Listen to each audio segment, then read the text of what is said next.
कन्नौज में समाजवादी पार्टी ने धूमधाम से अम्बेडकर जयंती मनाई। पार्टी कार्यालय से लेकर ग्राम स्तर तक सपा ने बाबा साहब को याद किया। भव्य आयोजनों के जरिए संविधान निर्माण में उनकी भूमिका के बारे में आमजन को बताया गया। इसके साथ ही सपा नेताओं ने भाजपा पर भी संविधान नष्ट करने को लेकर तीखा हमला बोला।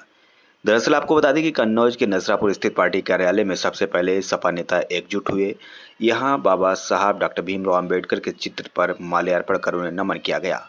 पार्टी नेताओं ने यहां समाजवाद के जनक डॉक्टर राम मनोहर लोहिया और बाबा साहब को महान चिंतक बताया। संविधान सुधार में बाबा साहब की भूमिका का जिक्र करते हुए सपा नेताओं ने कहा कि बाबा साहब की बदौलत ही देश में हर वर्ग को बराबरी का हक और संविधान में मिला है। भाजपा पर संविधान नष्ट करने का आरोप लगाते हुए कहा कि समाजवादी पार्टी ही इकलौती पार्टी है जो बाबा साहब का संविधान बचाने के लिए लगातार संघर्ष कर रही है। इसके बाद पार्टी कार्यकर्ता सपा सुप्रीमो अखिलेश यादव के दिशा निर्देश के अनुसार ग्राम स्तर पर अंबेडकर जयंती मनाने निकले और भव्य उत्सव की तरह अंबेडकर जयंती मनाई। देखिए रिपोर्ट। आज समाजवादी पार्टी द्वारा किस तरीके के कार्यक्रम किए गए? आज समाजवादी पार्टी जनपद कन्नौज में चाहे वो तिरवा हो, चाहे सौरी हो, चाहे छबरामो हो, मतलब जनपद के हर एक गांव, हर एक शहर में समाजवादी पार्टी के एक एक कार्यकर्ता द्वारा गांव में एक उत्सव के रूप में बाबा साहब की जयंती को मनाया जा रहा है। कई गांव में अभी मैं गया, हर जगह देखा लोगों के अंदर एक बहुत ही हर्षोल्लास था और हर व्यक्ति की जुबान पर सिर्फ एक ही बात थी, बाबा साहब का मिशन अधूरा, समाजवादी करेंगे पूरा। बस एक ही बात उनकी जुबान पे थी, बाबा साहब का मिशन अधूरा, अखिलेश यादव करेंगे पूरा। और पूर्ण रूप से ये उन लोगों को भरोसा है कि उनकी बात को, उनके हक और हकूक़ की लड़ाई को जो संविधान के अंतर्गत बाबा साहब ने जो दिया है, कानून के तहत उनको मिलना चाहिए, उसकी लड़ाई भारतीय जनता पार्टी ने तो संविधान को खाने और कुचलने का काम किया है।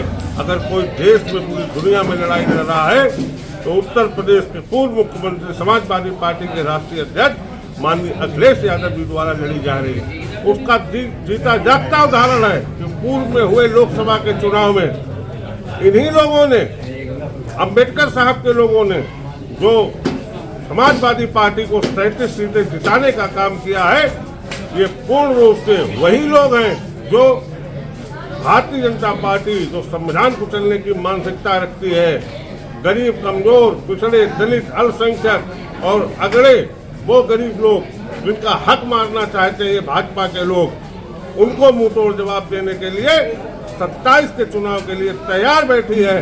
प्रदेश और देश से इनका नाम मिटा देंगे और बाबा साहब ने जो संविधान बनाया है उस संविधान के अंतर्गत जिन जिन जातियों को जिस प्रकार से उसके अंतर्गत है वो सबके हक मिलेंगे। ये हमारे नेता का सपना है कि वो पूर्ण कर रहेंगे।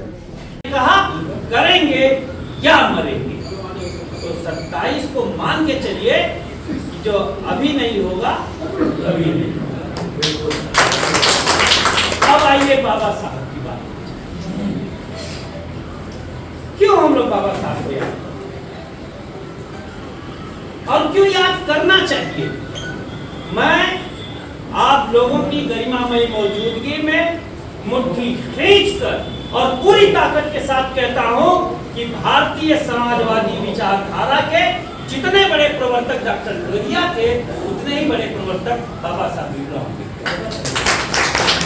और ये मैं नहीं कह रहा, लोहिया के बाद सबसे बड़ा चिंतक माना जाने वाला व्यक्ति मधु, जिन्होंने समाजवादी पार्टी को समाजवादी पार्टी नाम दिया,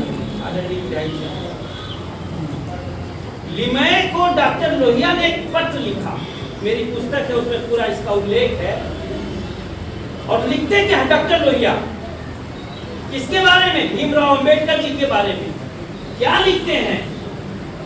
जब बाबा साहब प्रयाण कर जाते हैं, चले जाते हैं दुनिया से, और लिखते हैं कि मधुलिमय तुम किताब लिखो और किताब लिखकर बताओ पूरी दुनिया को कि भारतीय मनीषा के बड़े चेहरे के रूप में हम उन्हें दिखा सकते हैं और दुनिया को बता सकते हैं कि भारत की बुद्धिमत्ता कैसी। ये डॉक्टर लोहिया आखिरी के समय 1956 और आखिरी के समय में ये बात चली थी लोहिया और बाबा साहब में पत्र व्यवहार चला था, अगर 1 साल और रह जाते बाबा साहब तो लोहिया और बाबा साहब एक पार्टी रह जाते, कुछ साल और जुगती स्वराज की डाल और। लेकिन वही होता है ना कि जब काल को सबसे ज्यादा जरूरत बाबा साहब की थी तो काल ने हमसे उन्हें छीन लिया। जब हमें सबसे ज्यादा जरूरत लोहिया की थी तो लोहिया को छीन लिया, और जब हमें सबसे ज्यादा जरूरत नेताजी के मार्ग